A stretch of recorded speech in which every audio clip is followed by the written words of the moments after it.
All right.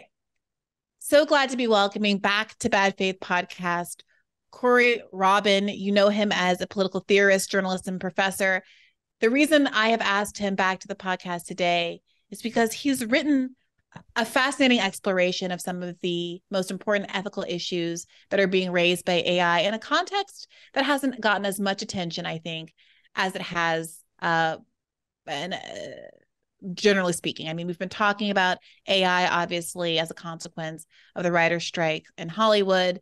We've been talking about the implications for visual artists on the internet quite a bit as it's being used to generate images based off of other visual artists' materials and the ethical implications behind that.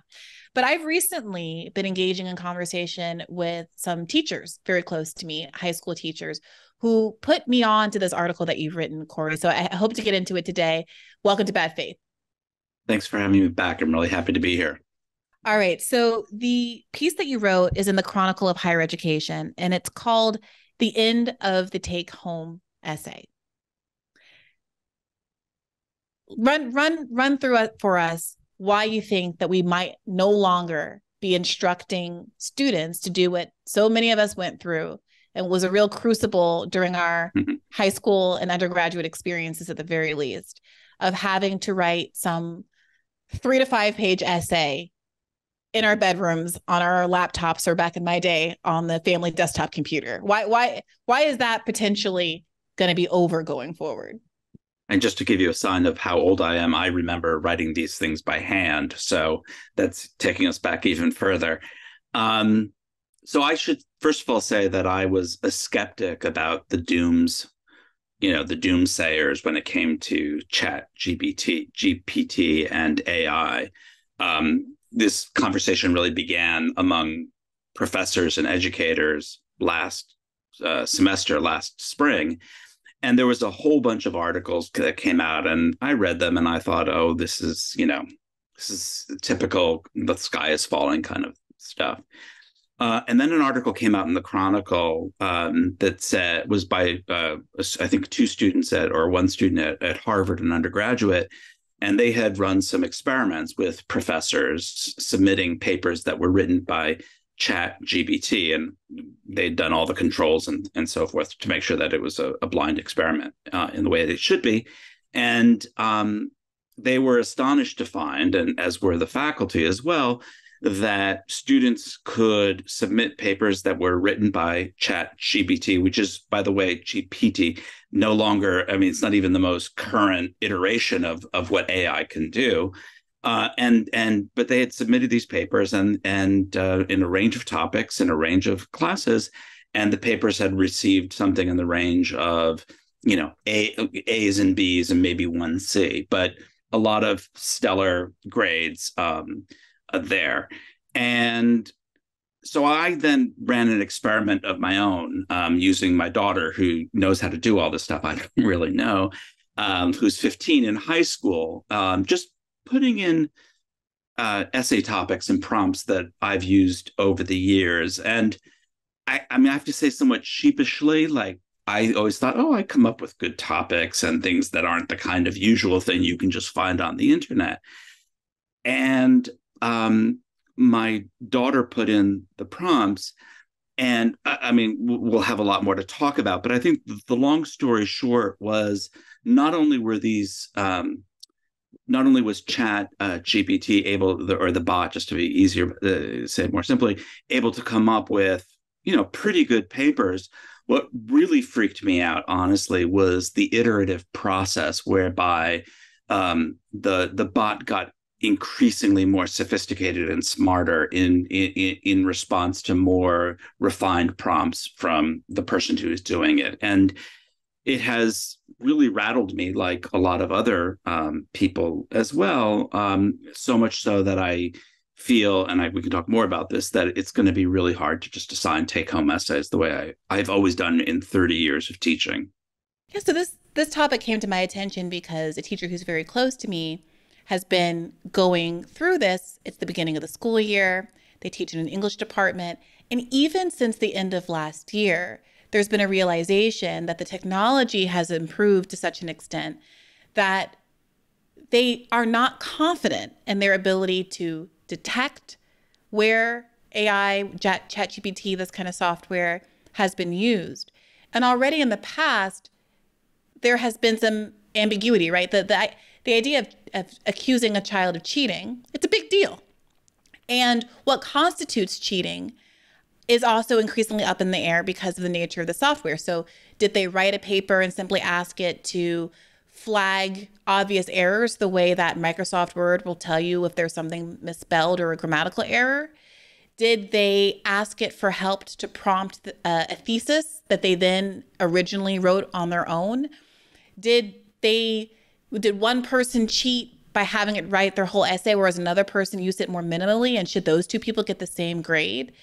Is the only evidence of their cheating because the software is so good, the fact that it's a better paper than they usually write? And do we really want to be penalizing students for improving upon their past performance?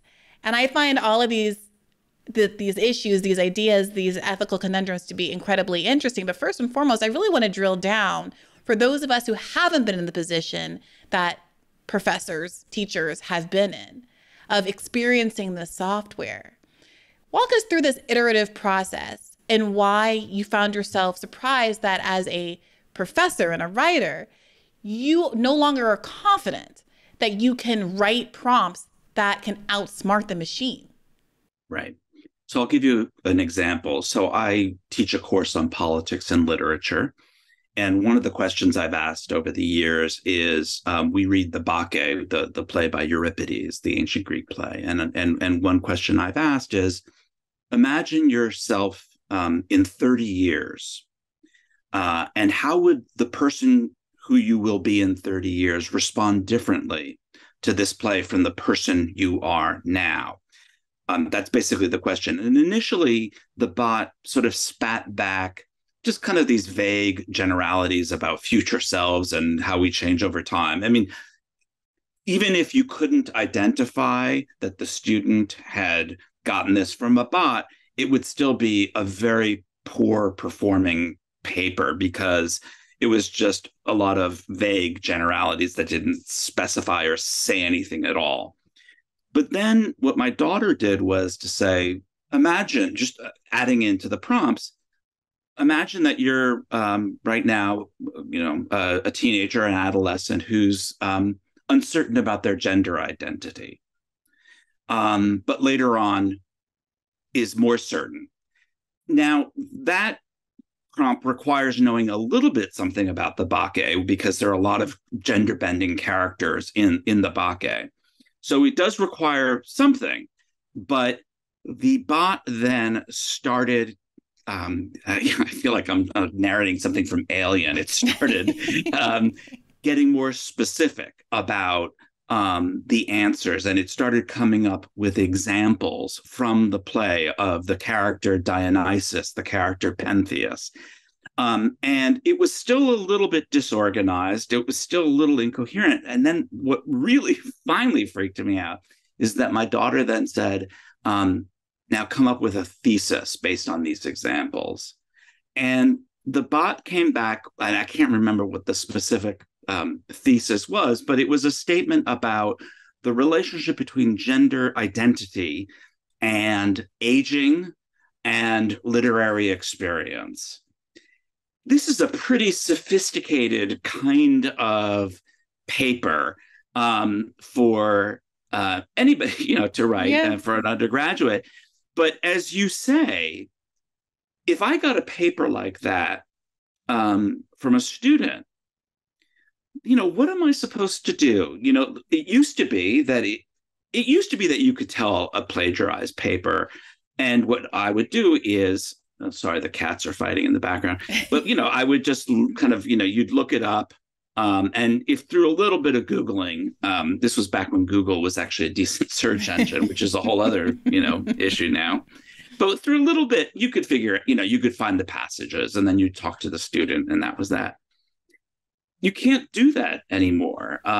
These, all the software detection devices, from what I've read, I haven't tested them out myself, so I can't. But from what I've read, aren't particularly good at figuring this kind of thing out.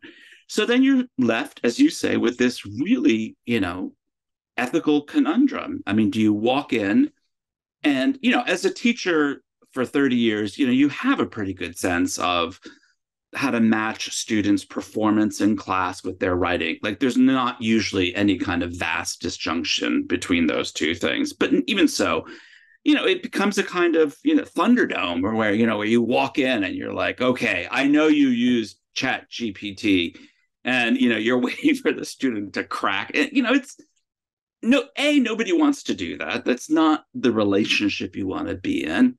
But B, it's not really clear that how you would know. And you are left with this situation. And I mean, and I talk in the article and we can talk more. To me, it's not really about the cheating so much. And it's not about the grade. It's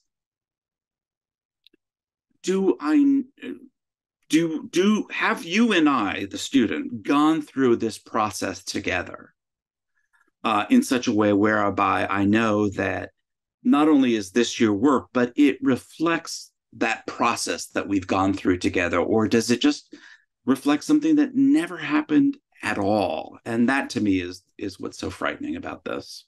I mean, the core question that this raises is what we kind of hope pedagogically to get out of a writing assignment. So there's one course of thinking that says, pedagogically rather, that you will just have in-class essays. That the foolproof way to avoid cheating is to do what every important test makes you do. The SAT, the MCAT, the bar exam, whatever, is that you all pile into a room with software uploaded on your computer that prevents you from exiting the test-taking context, the text-taking software that you're locked into, and you answer the questions. They keep you in there for 8 hours and then you leave. Is that the way it's done? No, well, it's been so long since I've taken a standardized test. I had no idea. Yeah, so I believe the year I took the bar was one of the first years that it was all laptop. I might be wrong about that, but I remember there was this kind of cumbersome process of having to pre-register your laptop because somehow that was part of tracking and making sure that you had the right software uploaded onto it and all of this stuff. But yeah, that's the only way you can really puts the bar in the bar. Exactly. Wow. But obviously that's incredibly time consuming. And with only so many hours in the teaching day, there are trade-offs with how much time you can dedicate in a classroom to actually doing the Socratic method, talking through the novel or whatever it is that you're working on in class. And there's this other question that you get into in the essay, which is there something lost by interrupting the age-old, time-tested process of deliberating in a leisurely way over a long essay? And I want to ask you about that first. Do you think there's something intrinsically valuable about the process of deliberation and procrastination that most of us experience when tasked with writing something even as long as an email, but certainly as long as the kind of typical 3 to 5 to 7 to 10 page paper that we're asked to write in high school or college? Absolutely. I don't think there's any question about it. And I think what it really, it comes down, there's a lot of different things, but the first and the foremost thing is there's something about writing that requires you to objectify your thought. You and I are having a conversation right now, and as we go back and forth, you may prod me, and I may respond, and I may correct myself, or I'm looking at your face, and I'm detecting whether or not you're getting what I'm saying, and there's a whole invisible dialogue that's going on. That's extremely important, and part of what social life is all about. Mm-hmm.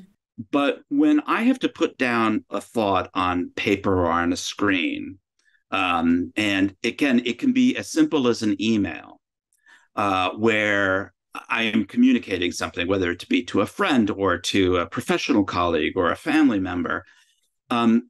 There's always this moment. I'm old-fashioned, so for me, this is true even of texting, where I look and I say, okay, A, I proofread it. But B, is this is this what I really think? Is this what I really want to say? Hmm. And there is a way in which writing creates a dialogue between me and myself, where I am challenging myself on the veracity, the truth claim, the intent, whatever it may. There's 1,000 different things that go into that. But I can only do that when the conversational flow that you and I are having right now, and that we all have in our own heads with ourselves, when it's interrupted, and when I'm forced to look at what I'm saying as something that's not just this stream in my head, but is in a way, an objective fact. I make a claim about something, and I look at it as if I'm looking in a mirror, and I say, and the way we all, when we look in the mirror, like, do I like what I see? Do I agree with this? Is this really me? And that, I think, in a nutshell, is what writing is all about. And particularly when you do writing in a classroom, when you have a professor, an instructor read, and this is also true if you have an editor, or anybody who's reading with a critical eye, they are going to reproduce that process with you. They become your second reader, as it were. And a good professor, a good editor, is not trying to get you to say, this is what I think. They're trying to push you to say, like, do you really think that? Or, what oftentimes happens with me and my students, or with editors and me, is I find a stray passage somewhere buried in a paragraph. And I say, that's your thesis. Like, that's what you've been dancing around all of this other stuff, which we all do when we write. Like, we write our way into something. We all do this. And through that process, we discover, sometimes we don't discover, but somebody helps us discover, with us, this is what you really believe. This is the heart of this.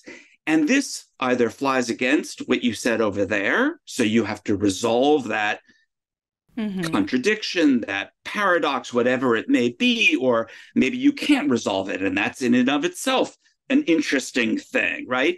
Or all that other stuff that you said, that was just, what we call clearing your throat. Get rid of it all. It's padding. It was necessary. It was necessary for you to get to where you got to. But now that you've gotten to where you got to, junk it all and start again right here. And this is what I do with students. And it doesn't matter if they are a freshman in college, a senior, or a graduate student. It doesn't matter if with colleagues, I do this all the time, and people do it with me.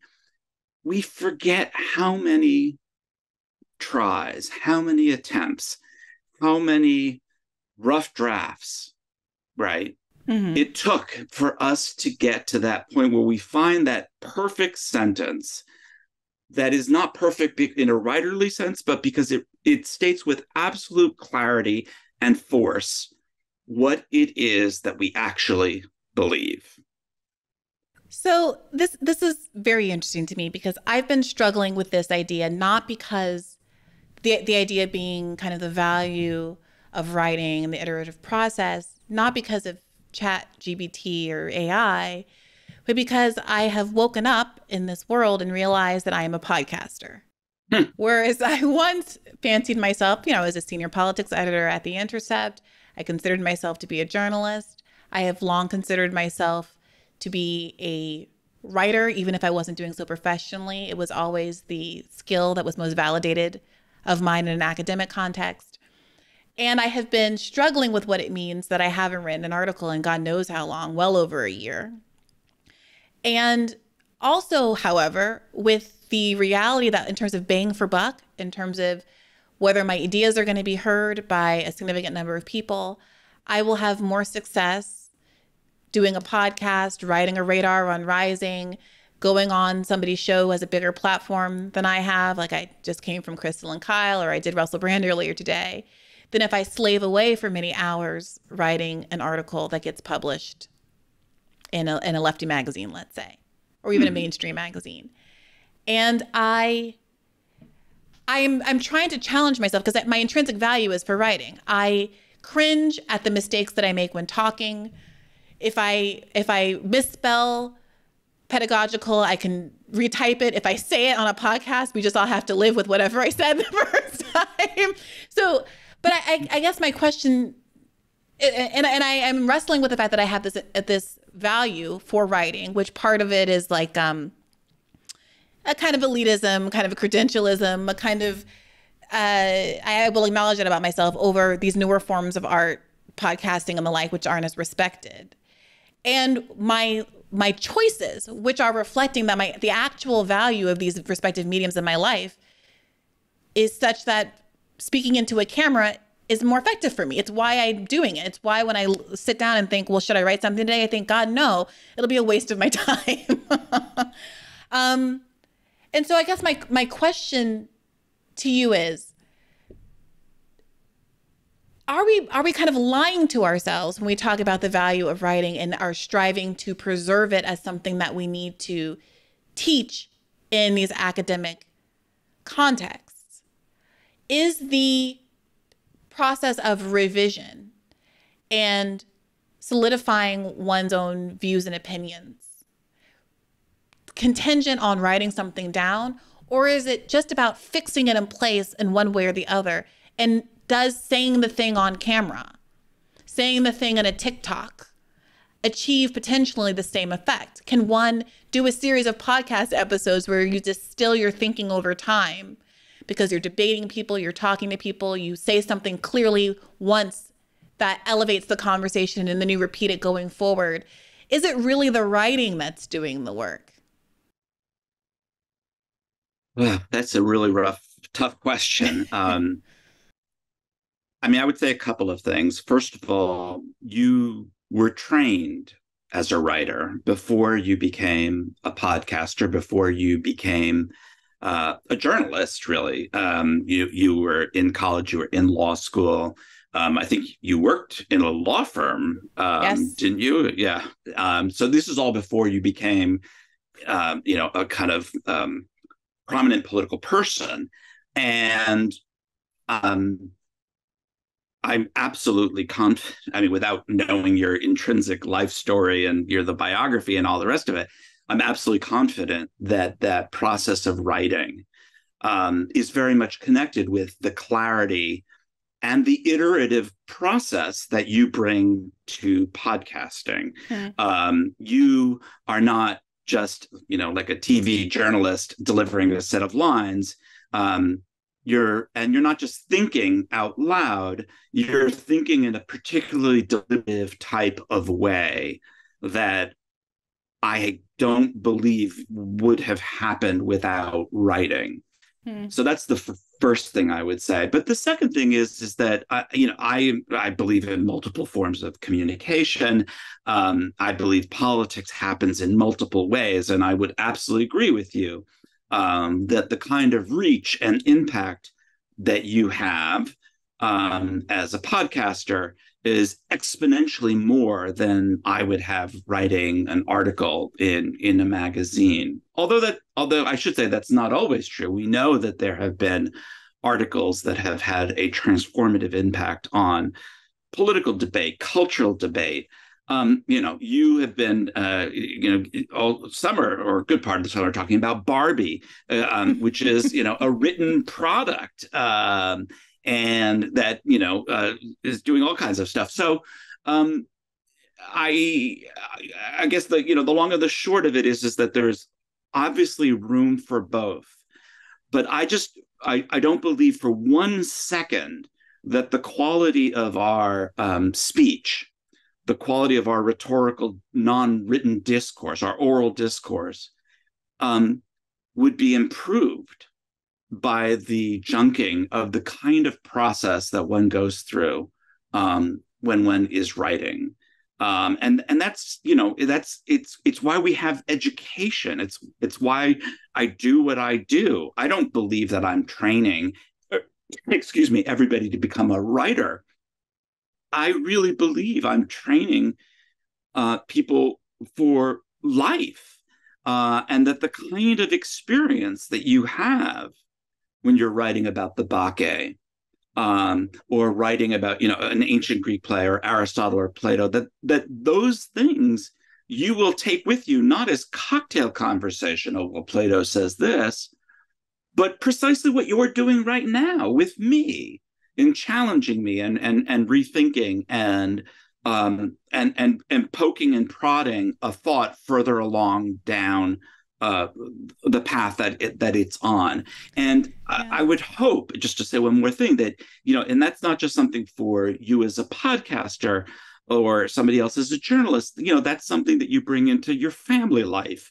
You bring it into your neighborly life, a kind of, I'm in a building co-op, and, I do bring a certain skill set when we have discussion meetings about things that's, I think is related very much to my experience as a writer. So you now have a credit card swipe option in the shared laundry room only because you have these academic credentials. Exactly. Well, I guess I'm reflecting on my own academic experience, and I'm trying to get to the bottom of it. I'm trying to be really honest with myself. I remember there being a moment, despite what I said about always feeling kind of validated for my skills as a writer in high school, there was this moment where I got to college and I was like, oh, shoot. I got like a C back on a paper, and I was like shocked and rattled. And what I realized pretty quickly was that there was a different emphasis on kind of technical grasp of how to write sentences grammatically correctly, and having done the reading and applied the principles that I learned in class, and actually pushing oneself to have a better thesis, something that's more original and outside of kind of a recitation of what's going on in The Great Gatsby or whatever. And saying green lights where I know I'm supposed to say green lights, or whatever the themes are that have already been pointed out for us, in class to anyone's paying attention.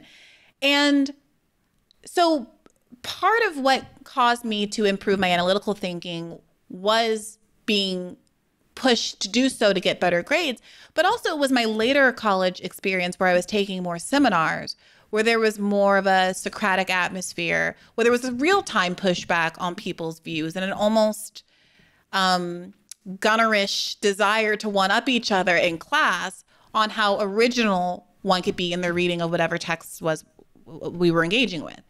And so again, I'm stuck in this, I'm really ambivalent about how much of it was the process of writing itself and how much of it was the more verbal part of my education, the sparring in class, and particularly in law school, where that's all it is. And frankly, the legal writing is reduced to a class. You take your 1L year, and the bulk of your law school experience is being able to demonstrate that kind of facility verbally. Mm-hmm.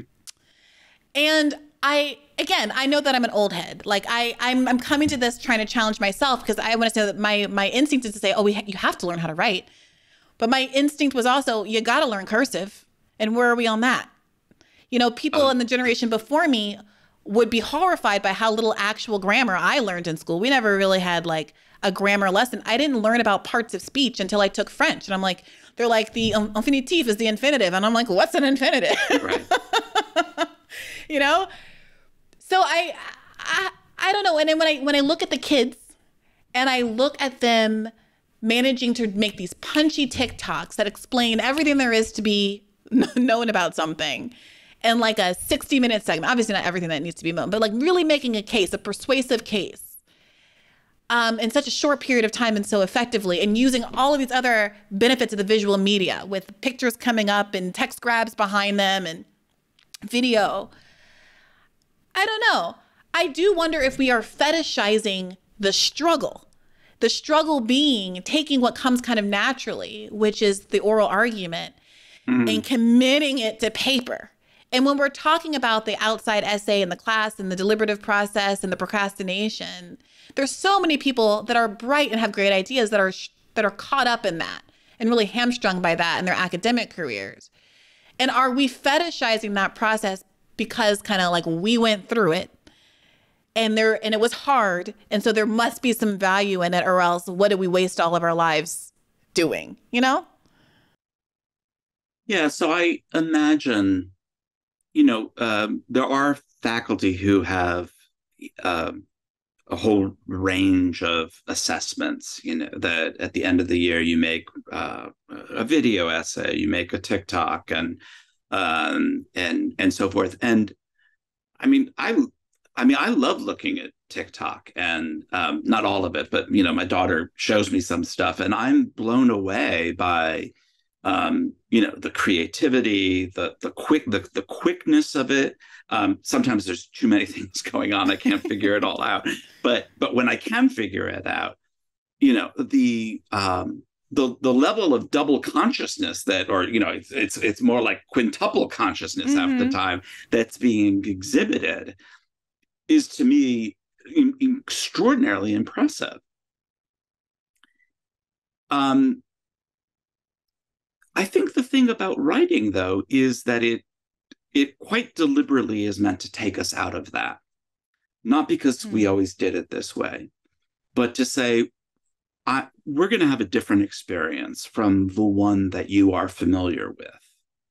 And it's interesting that as we're talking about this, you're saying, well, I grew up with the essay and da, da, da, da, da, because the truth of the matter is, I suspect the reason you remember those things is because they were so different and outside of the mainstream of your everyday life and everyday existence. They certainly were for me. I had the exact same experience. I was a very good writer in high school. I got very good grades.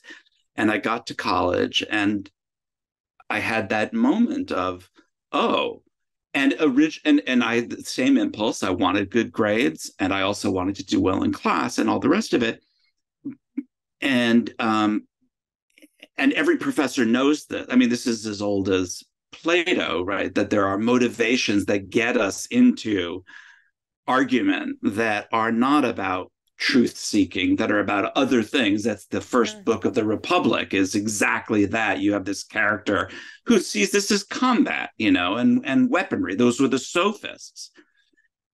And a good teacher, I think, says, not don't do that, but that's an opening shot. That's an opening gambit. And we're now going to take this somewhere else. And I think that is what writing is really about, is a chance to not enact, not to do what you're very good at doing, but to reflect about the method by which you are doing.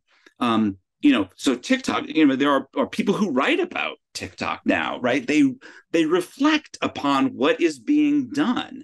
And I guess I just think that that's what writing is. It's a chance to reflect on whatever it may be. I don't know enough about TikTok to kind of bring it into the classroom. But for instance, either. but the little bits that I do see, and it makes me think of Bertolt Brecht, who had plays with signs on, with written signs that you'd have, and it was revolutionary, and it introduced these sort of strange juxtapositions. And it's what I think of when I see TikTok. You see the thing on the screen, you see the words, then you see the comment on the words. I mean, and I would think that people have been doing this kind of stuff, whether it's plays or political theory or literature, for thousands of years. And this is a chance for you not to say TikTok doesn't matter, not to say that you're not doing things of weight and value there, but to reflect upon the alienness of something else that you'll bring back to that TikTok. And I would imagine will enhance and make that an even richer experience. And so, again, it could be just my own limitation. It's not my medium, TikTok, but I don't believe that enables you to reach somebody else in a different way. I don't know if TikTok can explain itself to somebody who's outside of TikTok by using TikTok, if you see what I'm saying. No. I hate to be like this, but it is also, of course, true that someone who can't read or write, or who has relatively low literacy, which is frankly, unfortunately, quite common, increasingly common in the United States, is also not going to find much writing legible. This has become a bit of a comparison between these different mediums, which is not entirely what I intended, but it's in service of getting to the bottom of whether or not there's something really worth saving. When the outside of class essay is imperiled by technology that makes cheating almost seemingly well, I mean, irresistible. for me, you've almost just said why it is, because I mean, my job as a teacher is, and everybody's job as a teacher, whether they're, teaching second grade or eighth grade, is to empower, I hate the word, but enable people to use that medium of writing and literature. The presumption is not that it comes naturally. It's quite the opposite. It's that it doesn't come naturally. That's why you get an education, is to learn how to do that. But that there is a universalizable skill when that is achieved. That's not just about communicating pre-given thoughts, but is really about, when I teach and when I write, I have to think not only what's in my head, but the person I'm speaking to. And it creates, like I said, this sort of consciousness of the other. That, again, if I knew TikTok better, I could really nail this argument, and I don't, unfortunately. But that I suspect, just given thousands of years of human experience, that's not easily achievable in other mediums. I mean, so let me moot this in defense of writing for a second. So I do think that writing offers an opportunity to have the most distilled, perfect, edited version of things. I don't think that's necessarily has to be the case, right?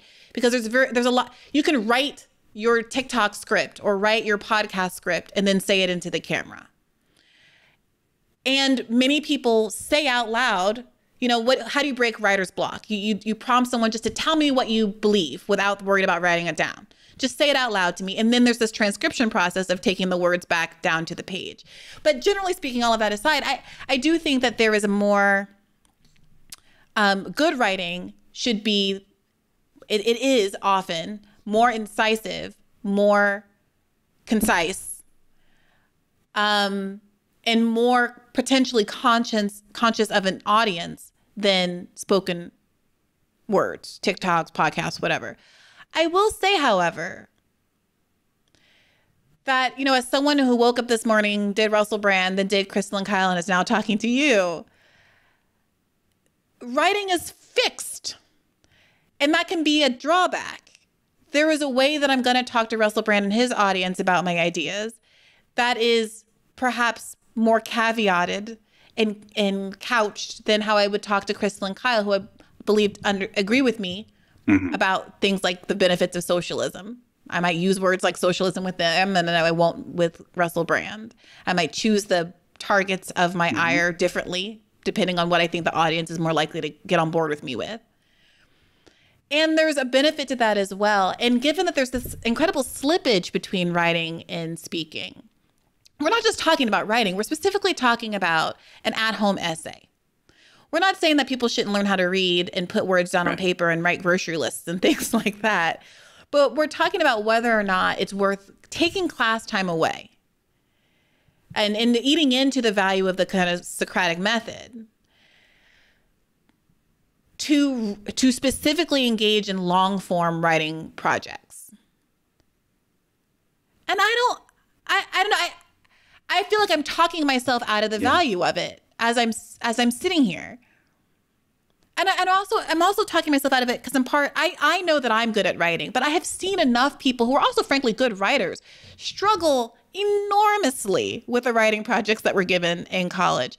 The way that I watched my friends twist in the wind as they tried to finish their thesis projects, all of the depression and despair I witnessed, people contemplating whether or not they could fling themselves down the stairs at Pennypacker Hall freshman year rather than have to submit a 5-page writing assignment.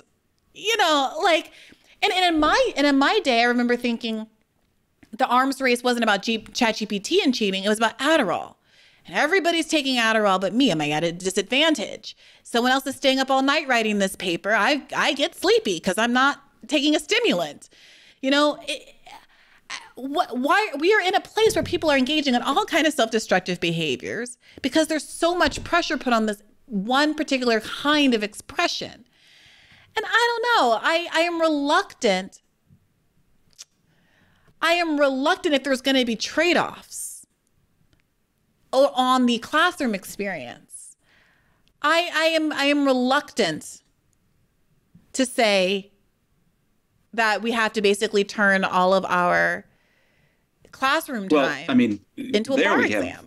We're totally in agreement. I mean, I by no means intend to turn, most of my classes are, a combination of Socratic method and, lecture and conversation, all the rest of it. At this point, all I'm intending to do is have one written in-class essay as a midterm, and then there's a final exam that will be not in class, but whenever they schedule the exams for. So I absolutely agree with you there. I mean, most of the writing that I've taught, all of the writing I've taught was always outside of class. So that's the first thing. I mean, I don't think. So it is the end of the at-home essay. Constructively, at least in your classes, you're going to radically scale back the number of writing assignments unless we can figure out something better for, as a solution to that. So, but nevertheless, the bulk of, 99% of the class will be devoted to what it was always devoted to. But the second point that you raise about the pressure, which it comes up a lot. I mean, you're talking about Harvard. And so I would imagine, it doesn't matter what the assignment's going to be. It's going to be very high stakes, and it's a pressure, very competitive environment. I mean, a lot of it's self-imposed, but a deadline is a deadline. I don't know how much Harvard has to do with it, but I've watched my siblings, I watch people who are on all kinds of different kind of academic institutions, who are smart and who know the answers and went to class and did the reading, panic and flail and not over an exam, writing the paper like that. Sometimes, but exams, right. You show up and you do them. There's this like delayed. Writing is a kind of special torture chamber. You say 3 weeks from now, you get to be stressed out for the impending 3 weeks into the deadline. There's not the direct relationship between what you put in and what you put out for a lot of people, I think, with writing. We've had the experience of trying really hard and still getting a bad grade. Exams are more, do you know the answer or don't you? It seems more objective. There's a special kind of psychological drama that comes with writing. And I said that as someone who was largely successful with writing. It's interesting. I think you're right. There is, in the essay that I wrote that you read, the article I read, I compared this to psychoanalysis. I mean, it is a psychodrama. Mm-hmm. It's true. And,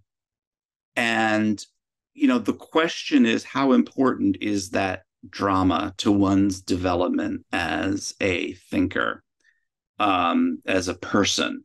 And I recognize it's easy for me to say this as a professor who got good grades and, of course, was very anxious about grades. But I'm on the other end of it now, and I try to tell my students it's not about the grades. Blah blah blah blah blah. I understand how they might not feel so sanguine about that, but in the end. I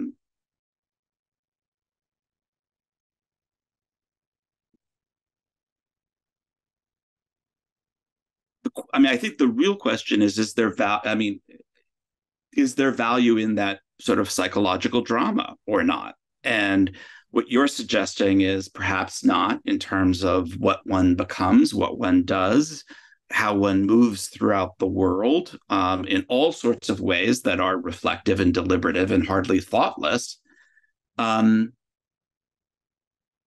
We'd have to run a real-time experiment. Would that be the case for you had you not done all that beforehand? And I'm not sure that that's true. I mean, moreover, I was talking to the teacher in my life about this, and because I've watched as they graded Yeah. papers. I've watched their anxiety as they face a big stack of papers, especially, the high school kids. There's a range of skill level. You know, it's not exactly the most stimulating reading always.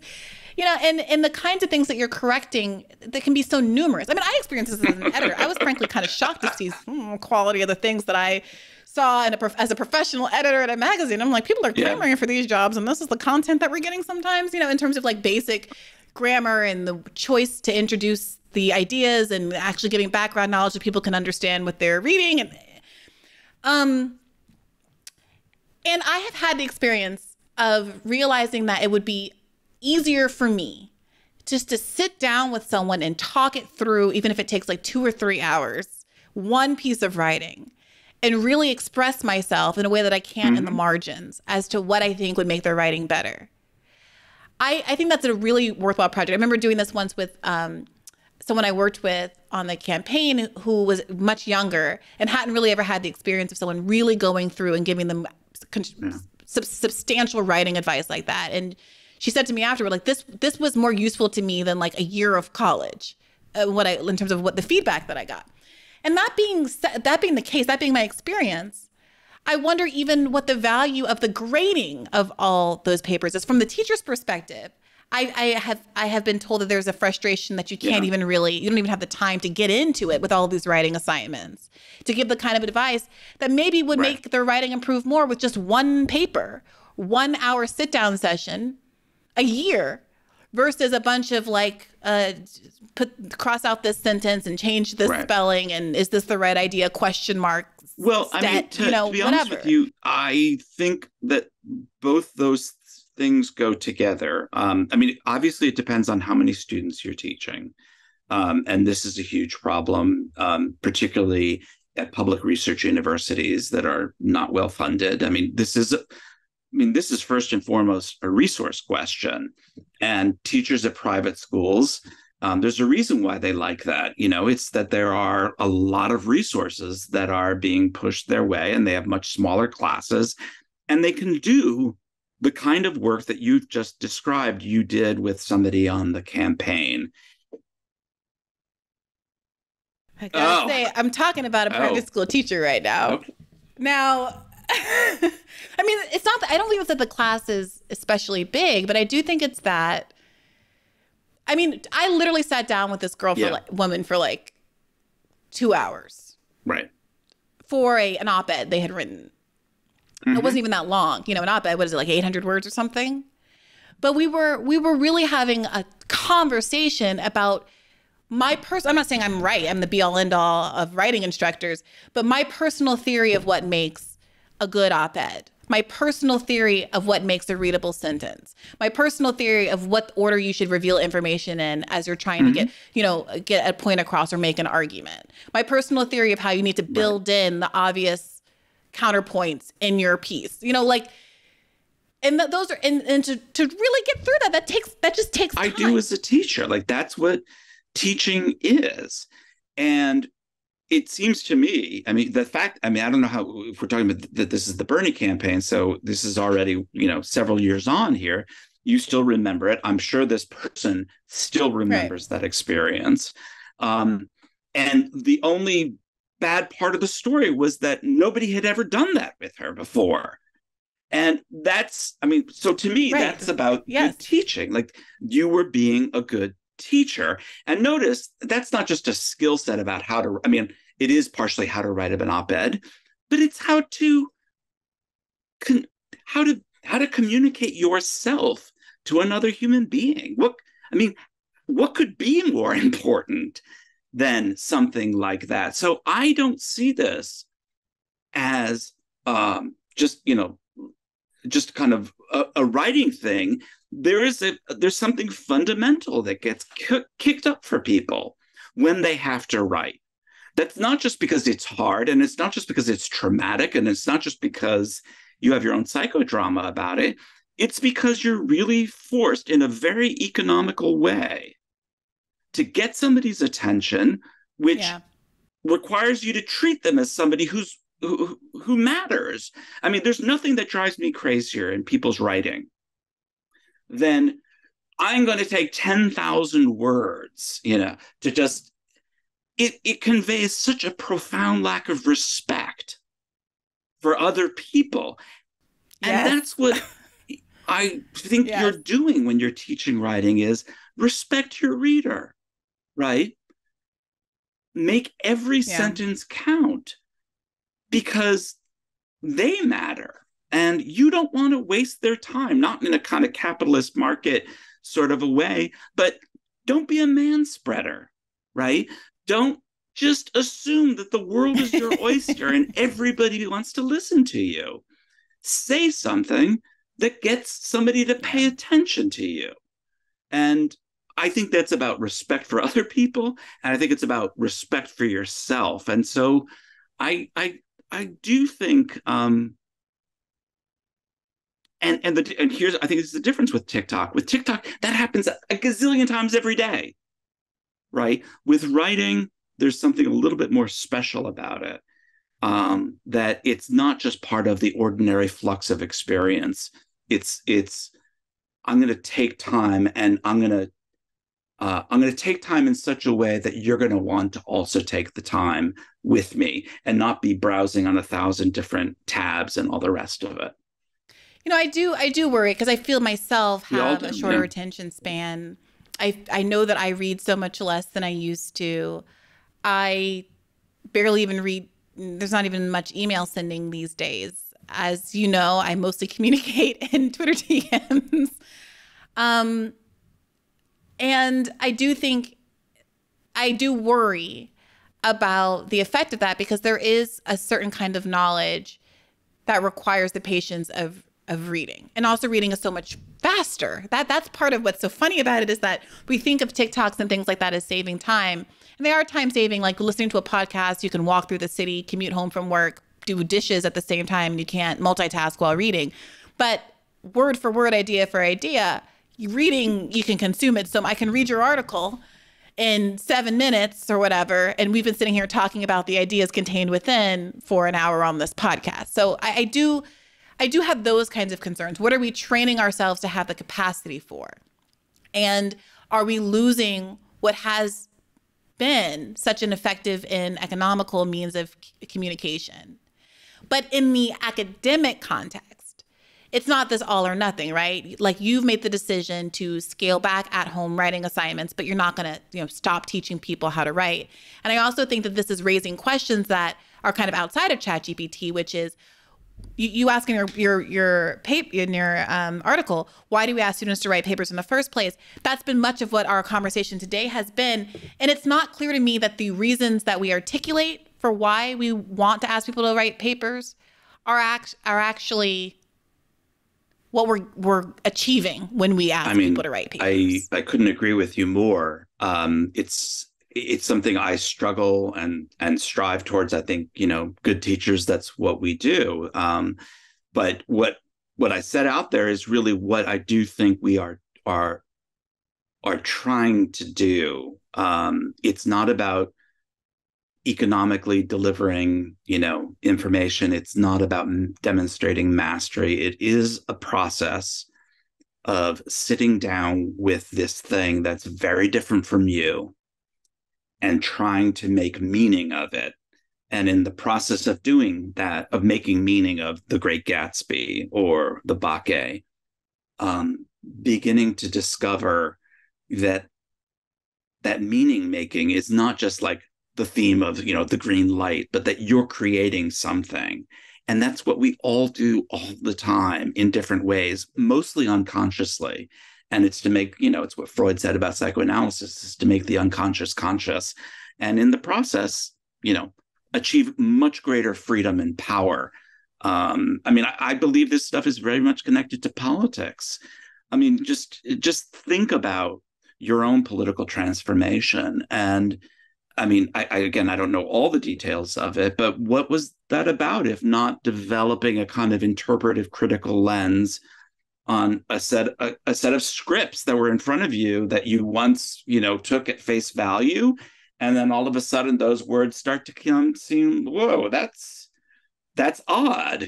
This thing that I thought was the furniture is in fact, this strange alien import. And that's what we do when we write and in the classroom. And that is, I know in my own experience, something that then I take to the world and come to see the world in much greater dimension than I did before. Yeah, and I will say I'm pretty scatterbrained. I have a difficult time holding on to facts and statistics and poll numbers in my head. And I feel much more empowered making arguments when I'm writing because I don't have to rely on my RAM, my short-term memory, to make the point. And I find myself often on like Rising thinking, God, I know something. I just can't remember exactly what it is. I will say that as we were having this kind of broader national conversation about what should be taught in schools and book banning and canceling African American history and all of this kind of stuff, I listen to us really struggling, people who have overlapping politics, struggling with how to do teaching right in a way that's kind of apolitical, that's more about what this technology is going to do to the traditional process. And I'm struck by how this is legitimately hard and how frustrating it is that we're not having more of these kinds of conversations about what we really want to get out of education. And instead we're having these kind of absurd political conversations.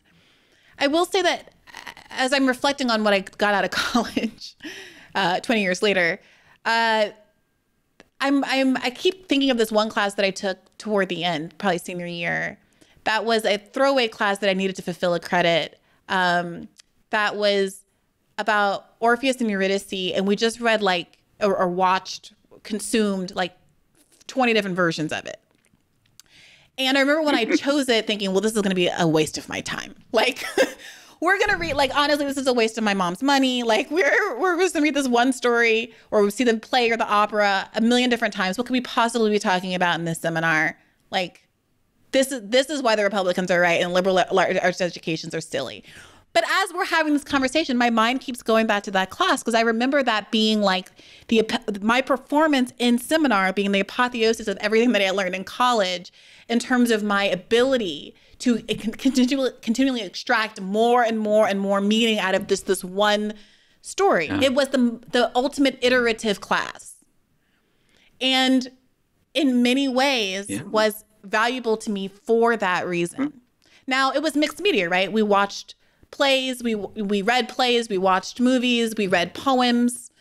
Yeah. It wasn't just about writing. But I will acknowledge that there is something uniquely iterative about writing and the drafting and the revising process that I do think makes it have value, which is why I want to end with coming back to this question. And I wonder if you've talked to your daughter about this or other professors or other students who have been in the position of having to decide what to do, given that this technology is out there. Do you really think the temptation to cheat is basically insurmountable? Because that's what I'm being told, that the technology is getting so good that it's an arms race. It's a collective action problem, I think, as you put it in your piece. I'm really disturbed by the position teachers are being put in to call this stuff out, potentially inaccurately, in a way that is devastating to the self-esteem of a child. The issue with I think the chat GPT, from what I understand and what I've seen, is that it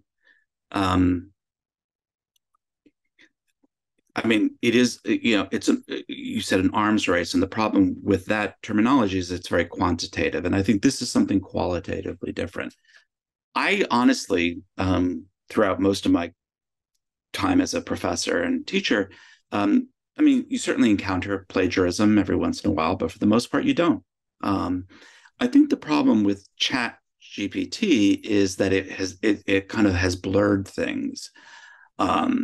not only because it involves a medium that students and younger people are very comfortable with and are constantly, which is, computer technology and moving in and out of in all sorts of ways. And I mean, just think about when you're writing an email now, Gmail will complete the sentence for you. So, which to me still seems bizarre and strange, but I think for a younger person, this is just, spell check is just built into the whole, this is all normal.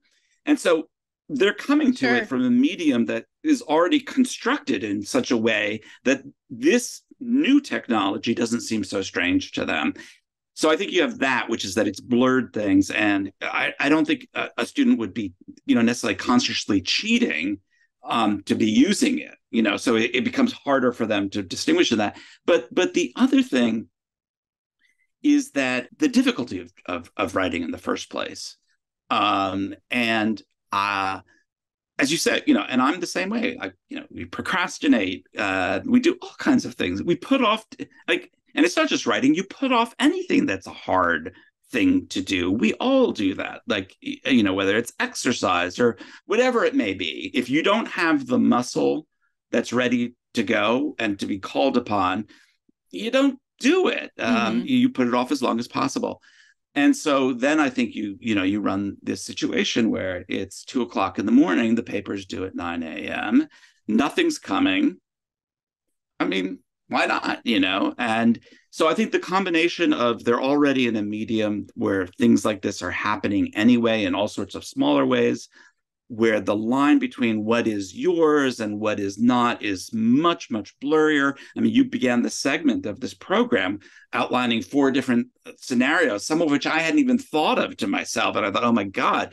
But, that's how confusing it all is. And then the fact of inevitable procrastination and all the rest of it. I don't think you have to assume that, humanity is wired to cheat. I do think you have to have some semblance of, we all put off difficult tasks.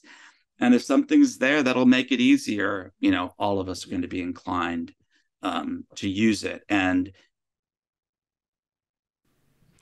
But also, what is cheating? Because one of the conversations that I had with a teacher is, so some kids have parents who are highly educated I wouldn't know anything about this. For example, like yourself and your daughter.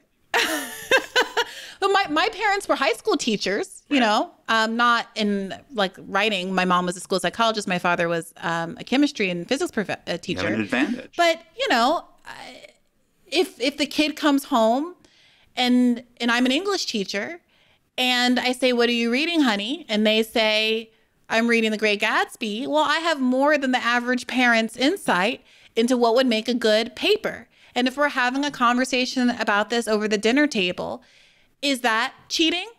And if that kid has that advantage, is it simply leveling the playing field for the other student to be able to use ChatGPT as their parent in that example and ask them for ideas about what a good thesis statement would be? Is this one of those situations where you're better off saying, okay, fine. If you find ChatGPT helpful, everyone can use ChatGPT. It's basically like having an open book exam. The teacher grades with the knowledge that everyone's been able to use this tool. And we simply stop trying to fight technology. We treat this more like the advent of a, what do you call those fancy math calculators we used to use? TI-84s or whatever. I don't know, they're probably on TI-136 now, but it's like a TI. Back in my day, we didn't use calculators. It didn't make us not have to do math anymore. We actually didn't, but right. But you do trigonometry. You use the tool, but the class is still hard. You still got to know how to do the math. There's a big difference, though. Even in the example that you're talking about, so say a kid has a teacher, a parent who's a high school teacher, and they talk about it over dinner. Now, I don't want to romanticize this too much, but let's think about what goes on in that. That's a little bit different, I think, from just using a calculator. Math is a whole different kind of world, but what I always encourage my students to do is to come talk to me, and always say, talk to friends, talk to other people. There's no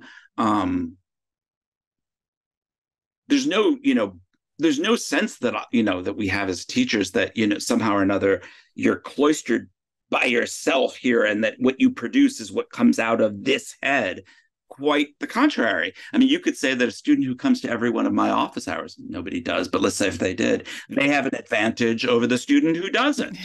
I mean, of course, it's like that kind of cultural literacy that you develop is an advantage. But the reason why I think it's somewhat different from the chat thing is precisely it's the iterative quality to it, and it comes back to that conversation over a dinner table. So long as people are actively participating, I have less concern about that. I mean, and the problem is that it's not equally distributed. I agree with that, but that's. I mean, what you describe your daughter as doing when she was testing out ChatGPT for you and putting in inputs and then putting in more parameters and prompts, having the insight around how to trick the machine into giving better answers. Yeah. It's pretty, is that really so different than the kind of prompting back and forth that a well-meaning, informed professor parent, how different is that? You're asking, I don't know, but in some ways my own odyssey, because when I'd read this article initially, also in the Chronicle, I think by a Columbia undergraduate, and they described how chat works. And they were saying, oh, you better be careful, all the students. And I thought to myself, as I was reading it, I was like, well, listen, if you have that level of sophistication that you're able to manipulate the machine like that, you've already, as a teacher, I feel like, and it's not just sophistication like knowledge and so forth, it's about how to construct arguments and all the rest of it. My work is done. Like, I don't care at some level if that's the case. And I think what changed with this second article that I read, and then when I did this experiment with my child, is a couple of things. First of all, I mean, I didn't talk about this in the article, but we did these experiments at different points in time, because I originally wrote a blog or Facebook post talk about iterative writing. This began as a Facebook rant, and it became an essay over time. So I did it at two different moments in time, and I just saw the machine get way smarter in sort of the same set of experiments. So that's the first thing is that, I mean, I'm not a computer scientist. I don't know the first thing about AI, but I did see the machine getting smarter, which to me means it's like doing more and more and more of the work, than the prompter. Excuse me. And there was a second point, which yet again, I forgot because I didn't write it down. Which is that I could imagine a freshman in college doing this and not doing it successfully and not doing well, but then, learning, how to manipulate the machine. Now, if the learning reflects the kind of broader knowledge of how to do an argument and all the rest of it, that's fine. But I think the combination of learning how to be better at dealing with the machine and the machine itself getting better, I do start worrying about, like, but I see a convergence there where we're ending up in a corner that doesn't seem so great. So, for instance, you go back to the example of yourself that you gave, and you were talking about podcasting and all the rest of it. And I said, well, there was an awful lot of writing and education that happened before you came here. And you're raising the question, well, was that really necessary? How important was that writing? And so on and so forth. My bet is that it was extremely important. And we're now talking about short-circuiting and shortcutting a lot of this stuff. And the question is whether or not the person on the other end of that, using this bot, it would be the same kind of story that I was describing in the article. And my fear is that it's not. I don't know. I mean, I'm not enough of an AI guy to tell you. Yeah, this is the issue. Like, I'm kind of steel manning this and arguing the other side against you, but I want to be clear that my own bias, given the investment that I've already had in my own education and the value that I have in writing and the validation that I've gotten for being a good writer, militates in favor of like maintaining the status quo. But there's this other part of me in the back of my mind that is saying, okay, we're having this broader conversation about automation and certain kind of professions becoming obsolete. And as socialists, we look down the barrel of this reality and say, well, we can resist progress. We can say there's intrinsic value in all of these jobs, whether it's ditch digging or bathroom cleaning or whatever it is that is considered to be undesirable for any number of factors. Or we can say, thank God that the machines have liberated us from this drudgery. Let's give everybody a living wage. Let's start to distribute wealth based on intrinsic worth as opposed to your labor contributions. And let's just unshackle ourselves from this and live a beautiful Star Trek future where everybody in the Star Trek universe who wasn't a space explorer, a space archaeologist, basically, you know, Captain Picard in Next Generation is an archaeologist. He's not a Navy fighter pilot or a military guy. He's an explorer. He's a scientist. It's a scientific vessel. Everyone who's not on the spaceship is a chef. Benjamin Sisko's dad is a chef in New Orleans making Cajun food, things that you can't roboticize away. His son grows up to become a novelist or a poet, Jake Sisko, you know?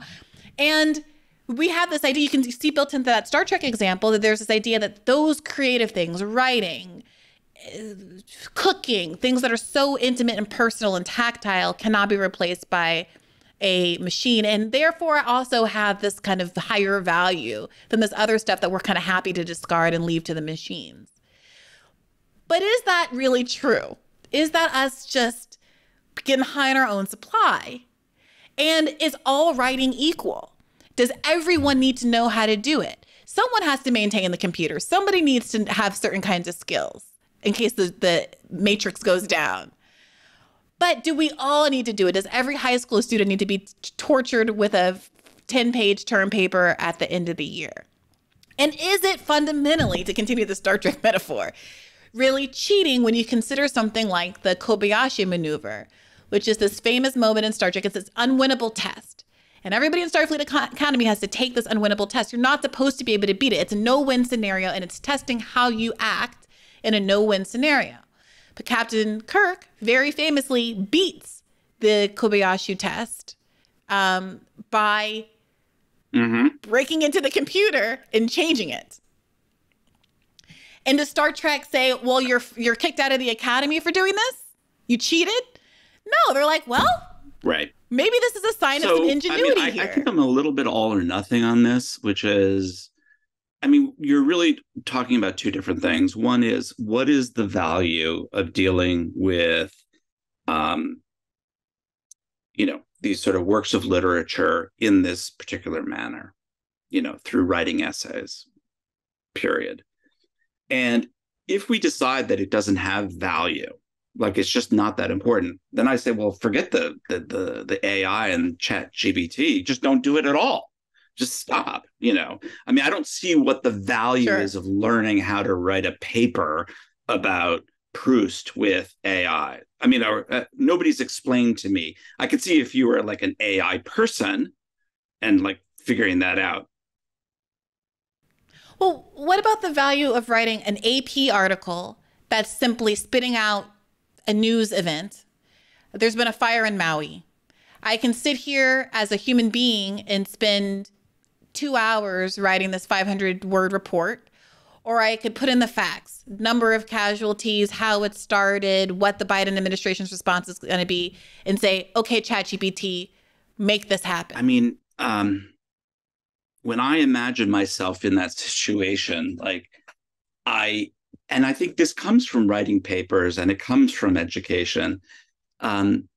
You immediately start asking, like, well, is the statement from the Biden administration, is that something that really has to be in this article? Or is that just a pro forma kind of a thing that's how we always do it? Maybe we shouldn't do it. you do enough reporting on statements from the Biden administration, and they're so boring and they're so repetitive, you start to say, wait a minute, why are we always doing this? Whereas you put it into the chat GPT, like that drudgery, like, I just start imagining all the impediments and obstacles, all the things that you were saying earlier create such a sense of dissonance and difficulty and whatever.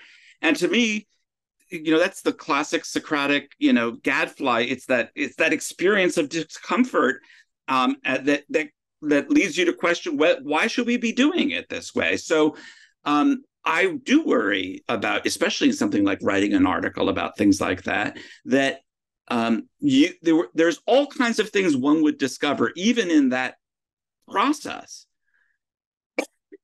Excuse me. That were we to automate it all, would not lead to, it's not such a foregone conclusion how these types of things should be reported. And so I would be very leery of saying, this is the formula, this is the template. I know that's how journalism happens already. I get that, but it's precisely because it's human beings who have to then do that work that you see the possibility of changing it, of critiquing it and overcoming it, because they are just made uncomfortable by doing that. So that would be my, response to something like that. I do think there's a way that automating things can replicate biases beyond the extent that they would be if there was just one person with a bias. But absolutely, the bias is going to be there one way or the other. I guess what I'm trying to say is that there's no sense here, that somehow or another everybody's going to be in some, utopia. But it's the possibility of discovering biases and sort of dissonance between, bits of information, or between the experience of reporting the information and how it's received. It's dissonance. It's not resolution. It's dissonance that has always been the vehicle by which those things are corrected to the extent that they are. And learning to recognize dissonance, and I'll go back to, your experience of becoming more political, is, I think everybody is capable. I mean, everybody does experience dissonance in their lives. We all do. Somebody said they were going to do something and they didn't do it. You say this and I say that. What education does and what writing papers does is to say, hold on a second there. Let's stop the frame. Let's stop that TikTok. This is meaningful. This isn't just like, oh, well, my mother says this and I want to do that. And like, that's just the way life is. No. There's larger political structural meaning here. And we have to stop and analyze the tape over and over and over again in order to extract that meaning. And I don't know. I'm hard pressed to think about a form of education that can teach you not to experience dissonance, but to focus on it and to make sense of it and meaning of it. That happens outside of literature and writing about literature.